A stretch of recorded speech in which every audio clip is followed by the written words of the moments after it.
Mic লাগাইতে, কেউ আসছে লাইট লাগাইতে, কেউ আসছে বাদাম বেচতে, তুমি গয়রহ সবাই মাফ করে দিলা। তখন আল্লাহ পাক রব্বুল আলামিন আবার বলেন, তোরা সাক্ষী থাক। ওই মজলিসের ভিতরে আমার এক প্রিয় বান্দা আছে। কি বান্দা? প্রিয় বান্দা। জোরে কোন? প্রিয় বান্দা। পর্দার আড়ালে এক প্রিয় বান্দি আছে। ওই প্রিয় বান্দির সাথে বান্দিরা, প্রিয় বান্দার সাথে বান্দারা এক মজলিসে এক দস্তরখানে বসার কারণে তার উসিলায়, তার সম্মানে আমি সবাই মাফ করে দিলাম। সুবহানাল্লাহ। কেমন যেন বিষয়টা এরকম, দেখবেন দুনিয়ার মধ্যে যখন কোনো সম্ভ্রান্ত ফ্যামিলি বা কোনো জমিদার বা কোনো বাদশা তার মেয়ের বিবাহে মেহমানদেরকে দাওয়াত দিয়েছে, মেহমানরাও আসছে, তাদের সাথে এমন কিছু মানুষ আসছে যাদেরকে দাওয়াত দেওয়া হয় নাই, কিরকম দু একজন আসে না, এরকম কিছু পথিক এবং কিছু আগন্তুক যারা এই মেহমানদের সাথে এসে দস্তরখানে বসে গেছে। আচ্ছা বলেন তো, বিনা দাওয়াতে যারা আছে, কোন সম্মানিত ব্যক্তি তাদেরকে হাত ধরে উঠাই দিতে পারে? আপনারা পারেন? কেউ উঠাইয়া তো দেয়ই না, বরং সেই মেহমানদের সম্মানে, মেহমানদের জন্য যে মেহমানদারি আপ্যায়নের ব্যবস্থা, যারা বিনা দাওয়াতে আসছে তাদের জন্য একই ব্যবস্থা। কি কথা ঠিক না? তো দুনিয়ার সামান্য জমিদার, দুনিয়ার সামান্য কয়েকদিনের বাদশা, দুনিয়ার বাদশা তো দেখতে না দেখতেই শেষ। আজকের বাদশা কালকের ফকির, আজকের ক্ষমতাসীন লোক কালকে কয়েদি, জেলখানায় পৌঁছে। কথা ঠিক না? তো দুনিয়ার বাদশা তো বাদশাই না। তো দুনিয়ার বাদশা জমিদার যদি মেহমানদের সম্মানে বিনা দাওয়াতে যারা আসছে তাদেরকেও সম্মানিত করতে পারে, আমার মাওলা কি দুনিয়ার বাদশা আসছে ছোট? দুনিয়ার জমিদার আসছে ছোট? তা আমার মাওলা কেন তার প্রিয় বান্দাদের সাথে কিছু অপ্রিয় বান্দারা এসে বসলে তাদেরকেও মাফ করতে পারবেন না? কি পারে না? আল্লাহ পাক রব্বুল আলামিন এই মজলিস থেকে আমাদেরকে ফায়দা অর্জন করার তৌফিক দান করুন। এই জন্য আল্লাহ পাক বলছেন, কুনু মা সাদিকিন, তোমরা সাদিকিন বান্দাদের সঙ্গী হয়ে যাও। চোরের সঙ্গে থাকলে চোর হয়, কি হয়? জোরে কোন? ডাকাইতের সঙ্গে থাকলে ডাকাত, গাঁজাখোরের সঙ্গে থাকলে গাঁজাখোর। ঠিক তদ্রুপ আল্লাহ ওয়ালাদের সোহবতে থাকবেন, দেখবেন একটা বাইরে চোর আল্লাহর ওলি হয়ে যায়। যার জ্বলন্ত প্রমাণ চরমনের মাহফিলে, এই তো মাহফিল আসতেছে 24, 25, 26শে ফেব্রুয়ারি। বাইরে আমরা অগণিত মানুষ চিনি যারা আগে ডাকাতি করত। কি করত? সুন্দরবনে ডাকাতি করত, বঙ্গোপসাগরে জলদস্যু ছিল, এলাকার মানুষ অতিষ্ঠ হইয়া কোন মতে হাতে পায়ে ধরিয়া নিয়ে চরমনের ময়দানে ফেলাইছে। মাত্র 3 দিন, 3.5 দিন। এই আল্লাহ ওয়ালাদের সোহবতে থাকার পরে এই ডাকাইত গুলো সব আল্লাহর ওলিতে পরিণত হয়ে গেল। সুবহানাল্লাহ। হাজারো নমুনা নাই? ধরে কোন আছে? ভাইরা, সরকারের এত ব্যবস্থা, এত পুলিশ, র্যাব, সিতা, Cobra, CID, DSB, NSI, DGFI, ভাইরা জেলখানা, হাজতখানা, কোর্ট কাছারি, অভাব নাই। মাদকাসক্ত নিরাময় কেন্দ্র, হাফ, হাজার হাজার মিলিয়ন কোটি টাকাদের পিছিয়ে খরচ হয়। আচ্ছা বলেন তো, এই ব্যবস্থার মাধ্যমে কয়টা গাঁজাখোর ভালো হয়েছে? একটাও না। একটাও না। কয়টা চোর ভালো হয়েছে? একটাও না। বরং চোর ধরিয়ে নিয়ে জেলখানায় ঢুকায়, ডাকাইতের সাথে যে পরিচয় হয়, ডাকাতি ট্রেনিং নিয়ে বাইরে ঢুকাইছে চোর, বাইরেছে কি ডাকাত। গাঁজাখোর নিয়ে ঢুকায়, ভিতরে যে বাখোর ফেন্সিডিল খোরের সাথে দেখা হয়, ট্রেনিং নিয়ে বাইর হয়। আগে খাইতো গাঁজা, এখন খায় হিরোইন, ফেন্সিডিল, ইয়েবা। কথা ঠিক না? কিন্তু এই ব্যবস্থার মাধ্যমে, এই সোহবাতের মাধ্যমে, আল্লাহ ওয়ালাদের নজরের মাধ্যমে হাজারো ডাকাইত, হাজারো গাঁজাখোর, হাজারো নেশাখোর ভাইরা ভালো মানুষে পরিণত হয় না? হয় না? হয়। কাজী বাবা, এই মজলিসটার বড় দাম। কথা ঠিক না? ঠিক। সোহবাতের বড় দাম। আল্লাহ পাক রব্বুল আলামিন আমাদেরকে এই মজলিস থেকে ফায়দা অর্জন করার, কুরবাত হাসিল করার, ফজিলত অর্জন করার তৌফিক দান করুন। আমিন। বলতে পারেন, হুজুর সোহবাতের যদি এতই দাম হয়, তার আল্লাহর রসুলের সোহবাত, ওতবা সাহেবা, আবু তালেব, আবু লাহাব, রইসুল মুনাফিকিনরা, এরাও তো আল্লাহ রসুলের সোহবত পাইছে, আল্লাহ রসুলের মজলিসে বসছে, তার নসিহত শুনছে, কি শুনে না? তো তারা কেন কামিয়ে হইতে পারলো না? কি প্রশ্ন আছে না নাই? জোরে কোন আছে। এটা মনে রাখতে হবে, আল্লাহর রসুলকে দেখলি সাহাবী হওয়া যায় না।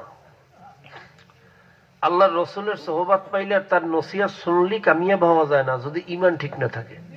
ঠিক কি ঠিক না থাকে? ঠিক। ইমান ঈমান ছাড়া কোন সোহবতের মূল্য নেই। ভাইরা, কোন নবীর সোহবত পাইছে, ঈমান নাই, এর কোনো দাম নাই। কোন নবীর সন্তান হইছে, ঈমান নাই, এর কোনো দাম। কোন নবীর বাবাও যদি হয় আর যদি ঈমান না থাকে, তার কোনো দাম। যেমন ইব্রাহিম আলাইহিস সালাতু ওয়াস সালাম ছিলেন নবী, তার বাবা ছিল আজর কুমার, সে ছিল কাফের। কি ইতিহাস জানেন না? নূহ আলাইহিস সালাম ছিল নবী, তার ছেলে ছিল কেনান, সেটা ছিল কাফের। কথা কয় না? আল্লাহর রসুল ছিলেন নবী, তারপর কেমন নবী? আল্লাহর পরেই যার স্থান। সুবহানাল্লাহ ধরে বল সুবহানাল্লাহ। সুবহানাল্লাহ। আল্লাহর রসুলকে সৃষ্টি না করলে গোটা দুনিয়ার বালুকণাও সৃষ্টি হইতো না। ঠিক। সেই নবীর আপন চাচা আবু তালেব, না সৎ চাচা? আপন। শুধু চাচা না, আল্লাহর রসুল দুনিয়াতে আসার আগেই তার আব্বাজান বিদায় হয়ে গেছেন। মাত্র 6 বছর বয়সে আম্মাজানও নাই, আমার নবী এতিম, অসহায়। এই মুহূর্তে, এই কঠিন অবস্থায় যেই ভাইরা আল্লাহ রসুল সাল্লাল্লাহু আলাইহি সাল্লামকে বুকে উঠে এনেছেন, আশ্রয় প্রশ্রয় দিয়েছেন, লালন পালন করছেন, সে হইল আল্লাহর রসুলের আপন চাচা আবু তালেব। সুবহানাল্লাহ। আবু তালেবের জীবদ্দশায়, সে যতদিন জিন্দা ছিল, আল্লাহর রসুলের দিকে কেউ চক্ষু গরম করিয়া তাকাইবে এত বড় দুঃসাহস কোন কাফেরের ছিল না। আবু তালেব এত বড় নেতা ছিল কাফেরদের, তার ভাতিজাকে কেউ অপমান করে কথা বলবে, আঙ্গুল উঁচা করে কথা বলবে, চক্ষু গরম করবে, তার চক্ষু ঘুরতে উঠেই ফেলাইবে। এরকম ভাবে আল্লাহ রসুলকে পাহারা দিয়েছে। ভাইরা, একটা ঢাল যেরকম সৈন্যকে পাহারা দেয়, আল্লাহর রসুলকে সেরকম আবু তালেব পাহারা দিয়েছে। সুবহানাল্লাহ। এর চেয়ে সোহাবাত ইয়াফতা, এর চেয়ে করিবুল আকরাব, এর চেয়ে মুকাররাব আর কি হইতে পারে? কতক্ষণ পারে আর কি হইতে? তা আল্লাহর রসুলের আপন চাচা আবু তালেব জান্নাতে যাইতে পারবে? কোনো ফায়দা অর্জন করতে পারছে না। কারণ কি? বোঝে নাই সবাই। ঈমান নাই। কি কারণ? ঈমান নাই। তাহলে বোঝা গেল ঈমান ছাড়া বাবা কোন সোহবতের মূল্য নাই। ওলামায়ে কেরাম তো দূরের কথা, নবীর সোহবতেরও মূল্য নাই। আল্লাহ পাক রব্বুল আলামিন আমাদের সকলকে খাঁটি মুমিন হওয়ার তৌফিক দান করুন। আমিন। এখন বলতে পারেন, হুজুর আমরা তো সবাই মুমিন, এটা আমাকে তো চিনতে নাই। ভাইরা, ঈমান কাকে বলে? আমি মুমিন দাবি করলাম, কিন্তু আল্লাহর রসুলের কথা অনুযায়ী সেই গুণাবলী আমার মধ্যে নাই, ঈমানদার হওয়া যাবে? 3 জিনিসের সমন্বয় হলো ঈমান। কয় জিনিস? 3 জিনিস। মুখস্থ করেন। ঈমানের 77টা শাখা, অনেক লম্বা কথা। মৌলিকভাবে 3টা শিকড়ের উপর ঈমান নামক বৃক্ষটা দাঁড়ানো। তার শাখা প্রশাখা ডাল পালা অনেক থাকতে পারে, কিন্তু মূল গাছটা দাঁড়িয়ে রয়েছে কয়টা শিকড়ের উপর? ইকরার বিল লিসান, তাসদিক বিল জানান, আমাল বিল আরকান। মুখে স্বীকার করা, অন্তরে বিশ্বাস করা, কাজে কর্মে আমলে ইহুদি খ্রিস্টানের আদর্শ বাস্তবায়ন করা। না না। কথা বলো না। আমেরিকার আদর্শ না। আব্রাহাম লিঙ্কনের আদর্শ না। মাউসুদুর, না। লিলিন, না। কালমার্স, না। আব্রাহাম লিঙ্কন, না। কতক্ষণ না। না আল্লাহ এবং আল্লাহ রসুলের আদর্শ। আল্লাহ রাসূলের আদর্শ। এইবার একটু পরীক্ষা নিয়ে দেখি আমাদের ইমানের অবস্থা কি। নেমো পরীক্ষা? রাগ হইবেন না তো? বুঝছেন কিন্তু? আচ্ছা বলেন তো, শতকরা 92% মুসলমানের দেশে কত পার্সেন্ট মুসলমান? 92%। বেসরকারি হিসাবে কেউ বলে 95, কেউ বলে 98, সব বাদ দিলে 90% মুসলমান তো আছে না? কথা কয় না? আছে। আচ্ছা শতকরা 90% মুসলমানের দেশে আদর্শ বা আইন কি মুসলমানের আইন চলে না কাফের আইন চলে? কাফের আইন চলে। কথা কইয়েন। কাফের আইন চলে। জেনা করা বৈধ, টাকার বিনিময়ে পতিতালয় আছে, যে জেনা করে এতে কোনো দোষ নাই। মামলা দেহ ব্যবসা করলে এই বেশ্যাদেরকে বলা হয় যৌনকর্মী, এটা বৈধ, সমস্যা নাই। নাউজুবিল্লাহ। নাউজুবিল্লাহ কয় না? নাউজুবিল্লাহ। আপোষে মিল্লামিশা জেনা করলে লিভিং টুগেদার, এইটাই বস্তুবাদীদের আইন অনুযায়ী বৈধ, কোনো সমস্যা নেই। নাউজুবিল্লাহ। কিন্তু বিয়ে করলে সমস্যা আছে। বিয়ে করলে কি আছে? কথা কম। 18 বছর হওয়ার আগে যদি কোনো মেয়েরে কেউ বিয়ে দেয় তারও জেল, যে বিয়ে পড়ায় তারও কথা কয় না, যে সাক্ষী দেয় তারও কি জেল। কিন্তু 16 বছরের মেয়েরা, 14 বছরের মেয়েরা যে পতিতাবৃত্তি করতেছে, দেহ ব্যবসা করতেছে, তার বিরুদ্ধে কোনো আইন নেই। কি কথা ঠিক না? ঠিক। এটা কি মুসলমানের আইন না কাফের আইন? কাফের আইন। ধরে কম। কাফের। এরকম কুফুরি আইন, কুফুরি আদর্শ আমাদের সমাজে আছে না নাই? আছে। এইবার বলেন তো, এই কুফুরি আইন বা আদর্শ বাস্তবায়নের জন্য যদি কেউ চেষ্টা করে, সেটা কি? কাফের। কথা কেন? কাফের। ফতুয়া কিন্তু আমি দিই না, আপনারা দিচ্ছেন, আমার কিন্তু দোষ নাই, বুঝছেন? কিন্তু ঠিক আছে ভাইরা, সব ফতুয়া দিতে দাওরাবাস করা লাগে না, লাগে? এখন রাত্র না দিন? রাত্র। এইটা বলার জন্য কি দাড়ি পাওয়ার দরকার আছে? না। কথা কইয়েন। না। ইফতাবাস, দাওরাবাস, টাইটেল বাস করা লাগে? না। তা কুফুরি আদর্শ বাস্তবায়ন করতে চেষ্টা করলে এটা তো কাফের। এ ফতুয়াতে তো টাইটেল পাস লাগে না, সরমনে পিসা পাওয়া লাগে না, না। 7 বছরের বাচ্চা যথেষ্ট। ঠিক।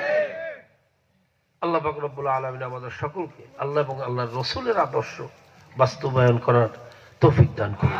আমিন। তো ভাইরা, এরপরে একদল মানুষ দেখবেন গাড় দিয়ে ঠেলবে, কি থাকবে? থাকবে না? কথা কম। কুফুরি আদর্শ বাস্তবায়নের জন্য চেষ্টা করবে, আবার ভাইরা মসজিদেও যাইবে, ওয়াজ মাহফিলেও যাইবে। ঠিক। কথা ঠিক না? ঠিক। বাবা, কুফুরি আদর্শ বাস্তবায়নের চেষ্টা করলে তার আমল নামায় কোনো ইবাদত জমা হবে না, কারণ তার ঈমান নাই। আল্লাহ পাক আমাদেরকে বোঝার তৌফিক দান করুন। আমিন। আমরা সমস্ত মুসলমানরা আজকে থেকে নিয়ত করতে পারি না, আল্লাহর জমিন, আল্লাহর দ্বীন, আল্লাহর আদর্শ, আল্লাহর রাসূলের আদর্শ বাস্তবায়নের চেষ্টা করব। ইনশাআল্লাহ। এই নিয়ত করিয়া ঈমানটা ঠিক করতে পারি না? ইনশাআল্লাহ। কি রাজি আছে সবাই? ইনশাআল্লাহ। ইনশাআল্লাহ। কে কে রাজি আছে? আল্লাহু আল্লাহু নারায়ে তাকবীর, আল্লাহু আকবার। আল্লাহুম্মা আমিন। আল্লাহ তুমি সবাইকে নিয়ত করতে আল্লাহ কবুল করো। আমিন। তোমার জমিনে তোমার দ্বীন বাস্তবায়ন করার চেষ্টা করার তৌফিক দান করো। আমিন। ভাইরা, ভুল তো করছি, অন্যায় তো করছি, বুঝি নাই, না বুঝিয়া করছি নাকি? ঠিক। এখন কি করতে হইবে? ভুলের উপরে থাকতে হইবে না তওবা করতে হইবে? তওবার মতো যদি তওবা করতে পারি, আমার মাওলায় ওয়াদা করছে, লা তাকনাতু মির রাহমাতিল্লাহ, ইন্নাল্লাহা ইয়াগফিরুয যুনুবা জামিআ, ইন্নাহু হুয়াল গফুরুর রহিম। হে বান্দা বান্দিরা, তোরা আমার রহমত থেকে নৈরাশ হইস না। আমি মাওলা বড় দয়ার মাওলা, আমি মাওলা বড় মায়ার মাওলা। তোরা যদি পাহাড় পরিমাণ গুনাহ করিয়া থাকো, আসমান জমিন বরাবর গুনাহ করিয়া থাকো, ভূত পূজা করছো, অগ্নি পূজা করছো, শিরক বেদাত কোনোটা বাকি রাখো নাই, যাবি কোথায়? আয়, আমার দরজা তোদের জন্য খোলা। আমি তোদেরকে সব সময় কুদরতি জবারে ডাকি, বান্দা বান্দি আয় আয় আয়, আমার কাছে মাপ চা, ক্ষমা চা, আমি তোদের জীবনের সমস্ত গুনাহ মাফ করিয়া দেব। সুবহানাল্লাহ। ভাইরা, আমার মাওলা কেমন দয়ার, বুঝাইয়া বলার যোগ্যতা আমার নাই। দাহিয়া কলবির মতো মানুষকে যদি মাওলায় মাফ করতে পারেন, দাহিয়া কলবি, ভাইরা আপনারা জানেন, আইয়ামে জাহিলিয়াতের যুগে মেয়ে সন্তান হওয়াকে অপমান মনে করা হইতো, মেয়ে সন্তানদেরকে জীবিত কবর দিয়া ফেলাইতো। জোরে কর নাউযুবিল্লাহ। নাউযুবিল্লাহ। মেয়েদের কোনো মূল্য ছিল না, বাজারে বিক্রি করা হইতো, গোলামের মতো বান্দির মতো আচরণ করা হইতো। ভাইরা আমার, নবী দুনিয়াতে আসার পরে এই মা বোনদেরকে ভাইরা অধিকার প্রতিষ্ঠিত করছেন। জোরে কম সুবহানাল্লাহ। সুবহানাল্লাহ। আমার নবী এসে ঘোষণা দিলেন, মায়ের পায়ের নিচে হইল সন্তানের বেহেশত। সুবহানাল্লাহ। যার একটা সন্তান মেয়ে হইল, তার এক পাও জান্নাতে ঢুকিয়া গেল। সুবহানাল্লাহ। যার দুইটা সন্তান মেয়ে হইল, তার দুটা পাও জান্নাতে ঢুকিয়া গেল। সুবহানাল্লাহ। যদি ঈমান ঠিক থাকে, জান্নাত তার উপরে ওয়াজিব। জোরে কোন সুবহানাল্লাহ। সুবহানাল্লাহ। আমার নবী আয়েশা ঘোষণা দিলেন, আইয়ুমা রাজুলুন নাকাহাত ইসতাকমালা নিসফাদ-দিন ফালইয়াত্তাকিল্লাহু নিসফুল বাকি। যে বিবাহ করলো, দিনের অর্ধেক পুরা করলো, বাকি অর্ধেক হইল মাওলার ভয় ভীতি ইবাদতের মধ্যে। এই জন্য স্ত্রীদেরকে বলা হয় সহধর্মিনী, জীবন সঙ্গিনী, প্রিয়তমা স্ত্রী। জোরে কোন সুবহানাল্লাহ। সুবহানাল্লাহ। আমার নবী বলল, তোমার স্ত্রী যেই জায়গায় গ্লাসে মুখ লাগাইয়া পানি খাইবে, ওই জায়গায় যদি তুমি মুখ লাগাইয়া পানি খাও, এটা আমি নবীর সুন্নাত। জোরে কোন সুবহানাল্লাহ। সুবহানাল্লাহ। ভাইরা আমার, নবী আয়েশা মা বোনদের ইজ্জত বাড়াইলেন, আমার মা বোনদের অধিকার প্রতিষ্ঠিত করলেন। বাবার ঘরেও মায়ের অধিকার প্রতিষ্ঠিত করলেন, স্বামীর ঘরেও ভাইরা স্ত্রীর অধিকার প্রতিষ্ঠিত করলেন। জোরে কোন সুবহানাল্লাহ। সুবহানাল্লাহ। যারা আজকে সম অধিকারের নামে মা বোনদেরকে রাস্তায় নামাইতে চায়, ভাইরা পুরুষের কাজ মহিলাদেরকে দিয়া করাইতে চায়, নারী আর পুরুষের কোনোদিন সমান অধিকার হইতে পারে না। বলা যাইতে পারে যথাযোগ্য অধিকার। সমান অধিকার যারা বলে, এরা হইল সব বুদ্ধি প্রতিবন্ধী মাথা মোটার দল। ঠিক। জোরে কও, ঠিক না বে ঠিক? ঠিক। পুরুষ যেরকম সকাল থেকে সন্ধ্যা পর্যন্ত রিক্সা চালায়, আমার মায়ের দ্বারা এটা কোনোদিন সম্ভব না। পুরুষ যেরকম আড়াই মুন্না বস্তা মাথায় নিয়ে হাঁটিয়া যায়, আমার মায়ের উপরে যদি এই কাজ চাপাইয়া দেওয়া হয়, এটা সমান অধিকার না, এটা হইলো আমার মায়ের উপরে জুলুম করা। ঠিক। ঠিক না বে ঠিক? ঠিক। কাজে নারী আর পুরুষের কোনোদিন সমান অধিকার হইতে পারে না। রাত্রের অধিকার রাত্রের কাছে, দিনের অধিকার দিনের কাছে। রাত্র আর দিনের কোনোদিন সমান অধিকার হইতে পারে না। চন্দ্র আর সূর্যের কোনোদিন সমান অধিকার হইতে পারে না। চন্দ্রের অধিকার চন্দ্রের কাছে, সূর্যের অধিকার সূর্যের কাছে। সূর্য ছাড়া যেরকম চন্দ্রের মূল্য নাই, চন্দ্র ছাড়া সূর্যের মূল্য নাই। রাত্র ছাড়া যেমন দিনের দাম নাই, দিন ছাড়া সেরকম রাত্রের দাম নাই। নারী ছাড়া পুরুষেরও দাম নাই, পুরুষ ছাড়া নারীরও দাম নাই। কথা ঠিক না ভাই? ঠিক না ভাই? ঠিক। কাজে সমান অধিকার এটা কোন ভাইরা বুদ্ধিমানের স্লোগান হইতে পারে না। এটা হলো বস্তুবাদ, ইহুদি খ্রিস্টানের স্লোগান। কথা ঠিক না ভাই? ঠিক। যারা সমান অধিকারের নাম দিয়া নারী মা বোনদেরকে ভাইয়া নারী স্বাধীনতার নাম দিয়া ঘরের বাহিরে বাহির করাইয়া, যে দেশের লক্ষ লক্ষ কোটি কোটি যুবক বেকার, সেই দেশের মা বোনদেরকে রাস্তায় নামাইয়া চাকরির নামে ইজ্জত হরণ করা, তাদের চরিত্র বাইরে ধ্বংস করা। শিয়ালে চায় যেরকম মুরগির স্বাধীনতা, লুচ্চা লম্পট এই শয়তানের গোষ্ঠী চায় নারীর স্বাধীনতা। ঠিক। ধরে বা ঠিক না ভাই? ঠিক। শিয়াল চায় মুরগি সব সময় বাইরে খোলা ভাবে স্বাধীন ভাবে ঘোরাফেরা করুক, ওর জন্য শিকার করতে সুবিধা হবে। নারীদেরকেও স্বাধীনতার নাম দিয়ে যদি ঘরের বাহিরে ঘোরাফেরা করানো যায়, তাহলে আনুষ্কার মতো ধর্ষণ করতে সুবিধা হবে। কথা ঠিক?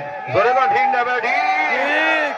হ্যাঁ নারী, ও আমার মা, ও আমার বোন, এটা হলো ষড়যন্ত্র। এই ইহুদি খ্রিস্টানদের ষড়যন্ত্র তোমরা বোঝো না।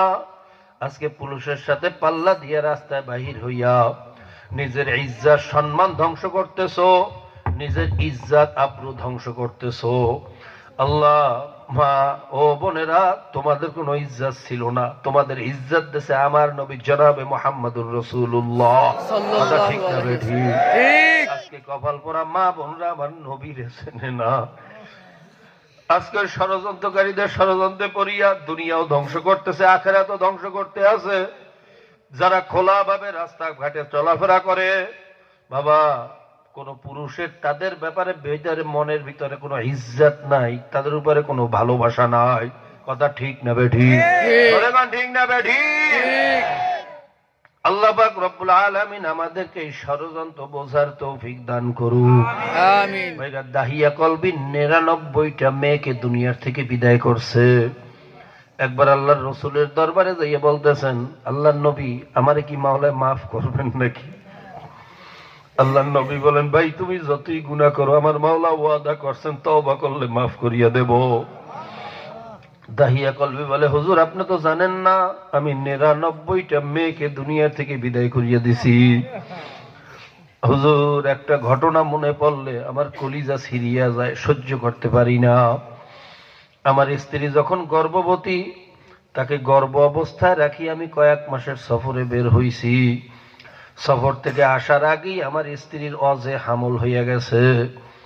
বাড়িতে এসে জিজ্ঞাসা করি, বিবি তোমার উদরের বাচ্চা কোথায়? আমার বিবি বলল, তোমার বাচ্চা মারা গেছে, তাকে দাফন করিয়া ফেলাইছি। হুজুর আমি তখন বুঝলাম না, কয়েক বছর পরে একদিন সুন্দর ফুটফুটে একটা চেহারার মেয়ে, এমন সুন্দর তার চেহারা, মুখের ভিতরে গোলাপের মতো একটা হাসি, হরিণের মতো তার চক্ষু, দুধে আলতায় মিশানো তার শরীরের রং, তার দিকে তাকাইলে মায়া লাগবে না এমন মানুষ দুনিয়াতে হইতে পারে না। হুজুর আমি মেয়েটাকে দেখতে আশ্চর্য হইয়া গেলাম, ঘটনা কি এত সুন্দর, মেয়েটা কার? এর আগে তো এই মেয়েটাকে এই মহল্লা এই এলাকায় আমি কখনো দেখি নাই। জিজ্ঞাসা করে, বিবি এই মেয়েটা কার? আমার বিবি কোনো কথা বলে না, হঠাৎ আমার পাও দুইটা ধরাইয়া ধরছে। স্বামী তোমার পায়ে ধরিয়ে মেয়েটারে কিছু বলিও না। স্বামী আমি সেদিন তোমার ভয়ে মিথ্যা কথা বলছিলাম, তোমার কাছে আর কোনো দাবি নাই, আর কোনো দেওয়া নাই, এই মেয়েটাকে তুমি কিছু বলবা না। স্বামী তুমি আমাকে মাফ করিয়া দাও। দাহিয়া কলবি বলে, হুজুর আমি তখন কোনো কথা বললাম না। হুজুর একদিন ঠিকই আমি পাহাড়ের কিনারে একটা গর্ত করিয়া বাড়িতে আসছি। বিবিরে বলি, বিবি মেয়েটাকে সাজাইয়া পরাইয়া দাও, ওরে নিয়ে ওর নানা বাড়ি বেড়াইতে যাব। আমার বিবি বুঝতে পারল না, আমার সাথে সাজাইয়া পরাইয়া মেয়েটাকে দিয়ে দিল। আমি নানা বাড়ির কথা বলিয়া যখন আস্তে আস্তে পাহাড়ের দিকে রওনা করছি, হুজুর আমার মেয়েতে একটু বড় হইছে, সে তার নানা বাড়ির রাস্তা চেনে। আমাকে বলে, আব্বা আমাকে কোথায় নিয়ে যাইতেছেন? এটা তো নানা বাড়ির রাস্তা না। আমি তখন মেয়েটাকে একটা ধাবার দিলাম, হে মেয়ে তুই কয়টা রাস্তা চেনো? অনেক রাস্তা দিয়া তোর নানা বাড়ি যাওয়া যায়, বেশি কথা না বলিয়া আমার সাথে চলতে থাক। হুজুর আমার ধাবার খাওয়ার পরে মেয়েটা আর কোনো কথা বলে না, ভয়ে চুপ হইয়া গেছে, বিড়ালের মতো আমার সাথে আস্তে আস্তে চলতে রইল। যখন আমি যাইতে যাইতে পাহাড়ের কিনারে সেই গর্তের কাছে গেলাম, হুজুর আমার মেয়েটা এতই বুদ্ধিমতী, এতই বিচক্ষণ, ওই গর্ত দেখার সাথে সাথে ঘটনা বুঝিয়া ফেলাইছে। হঠাৎ আমার পাও দুইটা ধরে ধরে, আব্বা আব্বা আপনার পায়ে ধরি, আমার বাড়িয়েন না আব্বা। আব্বা আমি কোনোদিন আপনাকে বাবা বলিয়া পরিচয় দেব না, দুনিয়ার কারো কাছে আপনার পরিচয় দেব না। আমি এই এলাকা ছাড়ি অন্য এলাকায় চলিয়া যাব, আর কোনোদিন আপনার চোখের সামনে আসব না। আপনার পায়ে ধরি, আমার জীবনটা আপনি শেষ করিয়েন না। দাহিয়া কলবি বলে, হুজুর এত কান্না কানলো, কিন্তু আমার পাথর জাতেলটা একটু নরম হইল না। ওর কান্নায় মনে হয় পাহাড়ও কান্দে, পাথরও কান্দে, কিন্তু আমার দেলটা কান্দে না। আমি ওই অবস্থায় জোর করিয়া ধরিয়া ঘুম করিয়া ধাক্কা মারিয়া ভালাইয়া চিরজীবনের তরে পাথর চাপা দিয়া বাড়িতে চলিয়া আসলাম। হুজুর বাড়িতে আসার পরে বিবি জিজ্ঞাসা করে, স্বামী আমার মেয়ে কোথায়? আমি যখন কোনো উত্তর দিতে পারি না, আমার বিবি ঘটনা বুঝিয়া ফেলাইছে কি হয়েছে। এমন কান্না শুরু করছে হুজুর, ওই কলিজার ভাটা চিৎকার আমার এখনো কানের ভিতরে বাজে। হুজুর ওই মেয়ের করুণ চেহারা, করুণ কান্না যখন আমার চোখে ভাসিয়া ওঠে, হুজুর আমার কলিজাটা ছিঁড়িয়া যায়, সহ্য করতে পারি না। হুজুর এ গুনাও কি আমার মাওলায় মাফ করবে? হুজুর আমার মাওলা কি এই গুনাহ মাফ করবেন নাকি? এই কথা শোনার পরে, এই ঘটনা শুনিয়া আমার নবীও কান্দিয়া দিয়েছে, চোখের পানি রাখতে পারলেন না। হাদিসের ভিতরে আসছে ভাই, এই ঘটনা আল্লাহর রাসূল চোখের পানি রাখতে পারেন না। এই ঘটনা শোনার পরে চোখের পানি ফেলানো সুন্নাত। আল্লাহর রাসূল বলেন, এ দাহিয়া কলবি, এটাও কি কোনো মানুষের দ্বারা সম্ভব? এও কি কোনো মানুষে করতে পারে? এ কপাল পোড়া জানিয়ারা, আমার মাওলা এত দয়ার, এত মায়ার, আমার মাওলা এত দয়ার। যদি মাপ চাওয়ার মতো চাইতে পারো,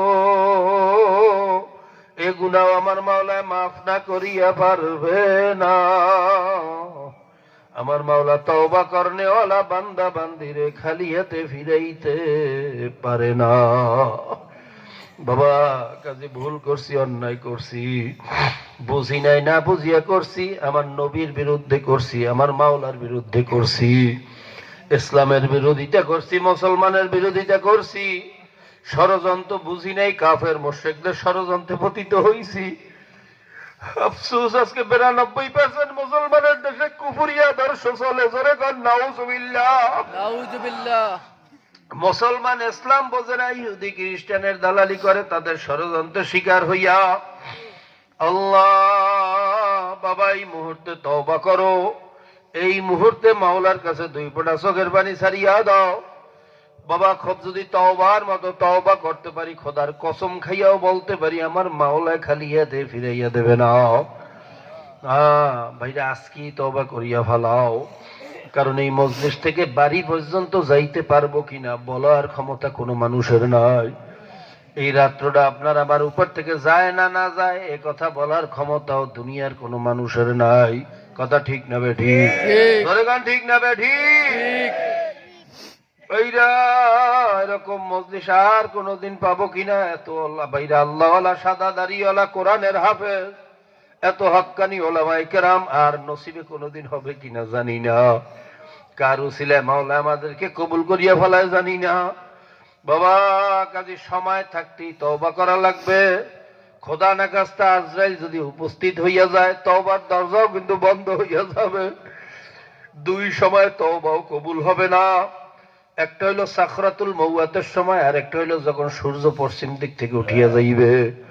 প্রায় 2 থেকে 2.5 দিন সময়।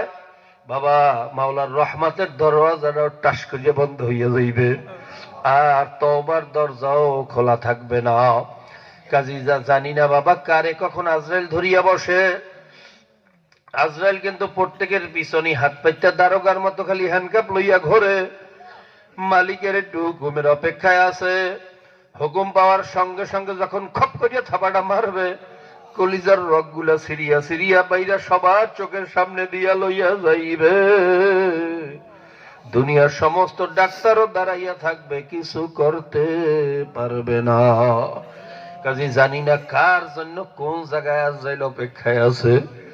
বাড়ি পর্যন্ত যাইতে পারি কিনা জানি না, না পথের ভিতরে আজরাইল দাঁড়াইয়া রইছে। কাজী বাবা, এই মুহূর্তে তওবা করো, পায়ে হাত দিয়ে বলিয়া গেলাম, আমার মাওলার খাঁটি গোলাম হইয়া যাও। যত অপরাধ করছি, অপরাধ থেকে মাপ চাও। আমার জন্য দোয়া করো, আমিও সবার জন্য দোয়া করি, মাওলা যেন তার খাঁটি গোলাম হওয়ার তৌফিক দেয়। প্রত্যেকের জন্য একটু বেশি বেশি দোয়া করেন। বড় ফিতনার জমানা চলতেছে। মুসলমানি ইসলাম বোঝে না, মুসলমানি বাইরা ইসলামের বিরোধিতা করে। আল্লাহ অনেক কুলাঙ্গার, আহা, হক্কানি ওলামায়ে কেরাম ওয়ারাসাতুল আম্বিয়াদেরকেও গালি দেয়। জোরে কর নাউজুবিল্লাহ। ওরা বোঝে না, না বোঝার কারণে করে। আল্লাহর রসুলকে যেরকম না বোঝার কারণে গায়ে পাথর মারছিল, পরে তারা এসে আল্লাহর রসুলের কাছে সারেন্ডার করছে। আল্লাহ, কাজে দেশ জাতি ভাইয়া মুসলমানদের জন্য ভালো বেশি করিয়া দোয়া করা দরকার।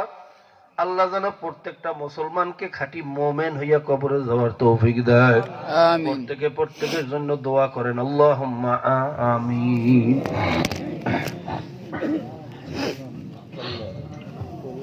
আল্লাহ, কি বলছি, কি বুঝাইছি, তোমার বান্দা বান্দিরা কি বুঝছে জানি না। আল্লাহ যেভাবে আলোচনা করা দরকার সেই এলেম আমার নাই, সেই যোগ্যতা আমার নাই।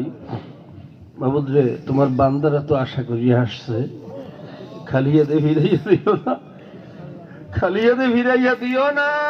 খালিয়াতে যদি ফিরাইয়া দেবো, এখানে কেন আনছো? যখন নিয়েই আসছো ফিরাইতে পারবো না, ফিরাইতে পারবো না। আল্লাহ, ধানের সাথে যেরকম সিটিয়া বিক্রি হয়, পচা মালের সাথে ভালো মাল বিক্রি হইয়া যায়। আল্লাহ, একটু মজলিসের দিকে চাইয়া দেখো, একজনও কি তোমার পছন্দ হয় না? একটা মানুষকে এখানে পছন্দশীল নাই। আল্লাহ, তোমার কুদরতি নজর দিয়ে দেখো, কত সাদা দাড়িওয়ালা এখানে আছে, কত জাকিরিন শাকিরিন তোমার প্রিয় বান্দারা আছে, কত বেগুনা তালবে আলী কোরআনের হাফেজ হক্কানি ওলামায়ে কেরাম এখানে আছে, পর্দার আড়ালে কত তোমার প্রিয় বান্দিরা আছে। এর মধ্যে যারে তোমার ভালো লাগে তার উসিলে আমাদের সবাইরে মাফ করিয়া দাও। যে কোনো একটা ধানের সাথে আমাদের মতো সব সিডাগুলারে ওজন করিয়া দাও। ভাইরা, দুই ফোঁটা চোখের পানি ফালাইয়া নিজের গুনার কথা মনে করিয়া মালিকের দরবারে একটু ভালো করে কান্দেন আর মাপ চান। যদি কান্না নাও আসে, কান্নার জন্য চেষ্টা করেন, বাহানা করেন, মুখটারে ভাঙ্গে সুজা মাথাটারে নত করিয়া কান্নার জন্য চেষ্টা করেন। কারণ হাদিসের ভিতরে আসছে, ইবকু ইবকু ওয়া ইল্লাম তাবকু ফাতাবাকু, তোমরা কান্দো কান্দো, যদি কান্না না আসে কান্নার ভান ধরো। মুখটারে ভাঙ্গে সুজা মাথাটারে নত করিয়া কান্নার জন্য ভান করো, দেখবা এক সময় চোখে পানি চলিয়ে আসবে। আর যদি মাওলার ভয়, মাওলার মোহাব্বতে চক্ষু দিয়ে পানি বাহির হইতে পারে, মান বাকা মিন খাশিয়াতিল্লাহি ফাকাদ হারামাল্লাহু ওয়া তিলকা আইনালান নার, চোখে পানিওয়ালা বান্দা বান্দীদের উপরে জাহান্নামের আগুন হারাম হারাম হারাম। চোখের পানি বড় দামি বাবা, চোখের পানি ছাড়া কোনো অলি অলি হইতে পারে না। চোখে পানি ছাড়া জাহান্নামের আগুন ঠান্ডা হবে না। ভালা, একটু মজলিসের দিকে চাইয়ে দেখো, हम जलील है, नखार है, नादान है, गुनाहगार है, बदकार है, खबीस है, चोर है, डकैत है, सब कुछ है, लेकिन तेरे हबीब की उम्मत तो है। अल्लाह, আমরা চোর, আমরা ডাকাইত, আমরা সুদখোর, আমরা ঘুষখোর, আমরা মদখোর, আমরা জিনাখোর, আমরা সবকিছু, আমাদের মতো খারাপ আর কেউ নাই। আমরা দুনিয়ার ভিতরে সবচেয়ে নিকৃষ্ট, কিন্তু যতই খারাপ হয়, আল্লাহ তোমার হাবিবের উম্মত, তোমার দোস্তের উম্মত হয়ে গেছি কপাল গুনে মাওলা। তোমার হাবিবের তোফাইলে আমাদেরকে মাফ করিয়া দাও। তোমার হাবিবকে ভালোবাসি, সেই উসিলে আমাদেরকে কবুল করিয়া দাও। আল্লাহ, দুনিয়ার ভিক্ষুক তো এক দরজায় ভিক্ষা না পাইলে আরেক দরজায় যায়। সন্তান বাবার কাছে মাপ না পাইলে দৌড়াইয়া যাইয়া মায়ের আসলের তলে পলায়। মাও যদি তাড়াইয়া দেয়, খালার কাছে যায়, চাচার কাছে যায়। আমরা কোথায় যাবো? আমাদের তো আর মাওলা নাই, আমাদের তো আর কোন মালিক নাই, দরজা তো একটাই, মাওলা। আল্লাহ, তোমার চোর গুলা তো তোমার দুয়ারেই আসছে, চাইয়া দেখো। তোমার ডাকাত গুলা তোমার দুয়ারেই আসছে, চাইয়া দেখো। আল্লাহ, তোমার কুকুর গুলো তো তোমার দুয়ারে হাজির হয়ে গেছে। লাথি মারিও না রে মালিক, লাথি মারিও না রে মালিক, যাবো কোথায় আর তো জায়গা নাই, আমাদেরকে তুমি মাফ করিয়া দাও। আল্লাহ, যাদের ওসিলায় মাহফিল হইলে, যারা চেষ্টা করলো, খাটনি করলো, দূর দূরান্ত থেকে, পর্দার আড়াল থেকে, যে যেখান থেকে মাহফিলে শরীক হইল, আল্লাহ সকলের উপর তোমার খাস রহমত নাজিল করো মাওলা। ইয়া আল্লাহ, ইয়া আল্লাহ, সারা দুনিয়া মুসলমানরা বড় বিপদে আছে। যত ষড়যন্ত্র সব মুসলমানের বিরুদ্ধে, কারণ এই কাফের মুশরিক ইহুদি বেনিয়ারা জানে আল্লাহ ওদের বিরুদ্ধে একমাত্র শক্তি হইল ইসলাম, একমাত্র শক্তি হইল মুসলমান। এই জন্য যত ষড়যন্ত্র, হাজার হাজার মিলিয়ন কোটি টাকা ব্যয় করে মুসলমানদেরকে ধ্বংস করার পিছনে। আল্লাহ, মুসলমান দিয়া মুসলমান ধ্বংস করে আমরা বুঝি না, আমাদেরকে বোঝার তৌফিক দিয়া দাও। তোমার ব্যাপারে, তোমার নবীর ব্যাপারে, কালেমার ব্যাপারে মুসলমানদেরকে এক হওয়ার তৌফিক দিয়া দাও। কাফের মুশরিকদের ষড়যন্ত্র বোঝার তৌফিক দিয়া দাও। ওয়াতাসিমু বিহাবলিল্লাহি জামিয়া ওয়া লা তাফাররাকুর উপর আমল করার তৌফিক দিয়া দাও।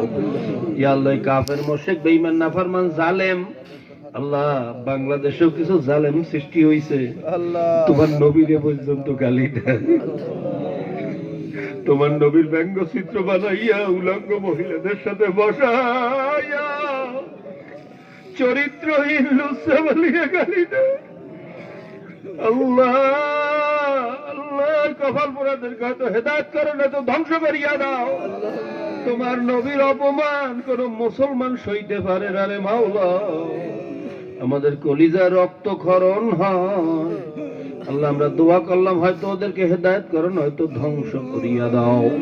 আল্লাহুম্মা ইন্না নাজআলুকা ফি নুহুরিহিম ওয়া নাউযু বিকা মিন শুরুরিহিম ফাকা সাইফুল্লাহি আলা উনুকিহিম আদাইকা ওয়া আদাইদ-দ্বীন ইহদিহিম ওয়া ইন লাম ইয়াকুন ফাআহলিক ইহদিহিম ওয়া ইন লাম ইয়াকুন ফাআহলিক। মাবুদ, সারা দুনিয়ার কাফের মুশরিকদেরকে তুমি হেদায়েত নসিব করো।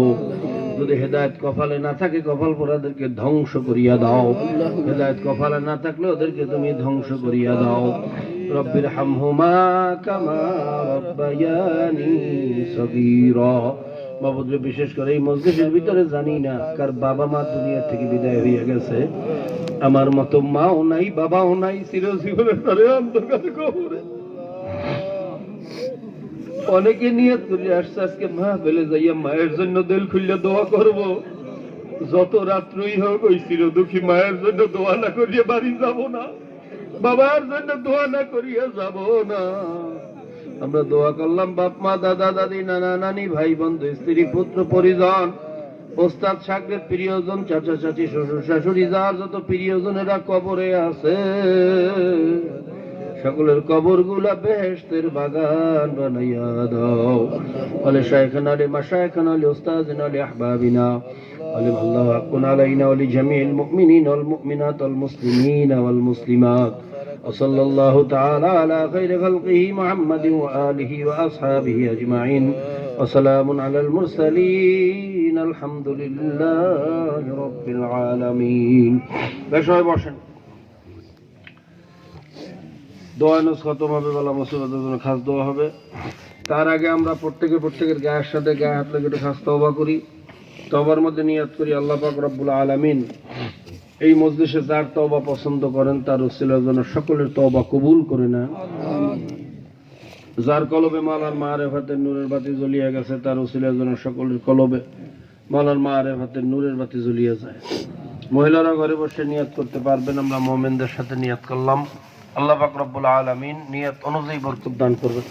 সবাই গায়ে গায়ে হাত লাগান। আল্লাহ রাসূল সাল্লাল্লাহু আলাইহি ওয়াসাল্লাম সাহাবাদের গায়ে গায়ে হাত লাগিয়ে তওবা করাইছেন, বায়াতের দান করাইছেন। আমাদের আকাবেররা শায়খরা আমাদেরকে এই নিয়মে শিক্ষা দিয়েছেন, কারণ এই মজলিসে এমন ব্যক্তিও থাকতে পারে যার উসিলা আমাদের সবাই তওবা কবুল করবেন। অতএব রক্ত তৈরি করার জন্য সবাই গায়ে গায়ে হাত লাগান আর আমার সাথে বলেন আউযু বিল্লাহি মিনাশ শাইতানির রাজীম। আউযু বিল্লাহি মিনাশ শাইতানির রাজীম। বিসমিল্লাহির রাহমানির রাহিম। আস্তাগফিরুল্লাহ রাব্বি মিন কুল্লি যামবিন ওয়া আতুবু ইলাইহি লা হাওলা ওয়ালা কুওয়াতা ইল্লা বিল্লাহিল আলিয়্যিল আযীম। तौबा क्या महीने सब बुरी बातों से और सब बुरी कामों से है मेरा अल्लाह इस तौबा को कबूल कर और जमात में रसूलुल्लाह सल्लल्लाहु अलैहि वसल्लम के मेरे हशर कर आमीन। পয়লা যারা তরিকার সবক আদায় করতে চান পুরানো মুজাহিদের থেকে শিখতে পারবেন। আর বাংলাদেশ মুজাহিদ প্রকাশনীর প্রত্যেক কিতাব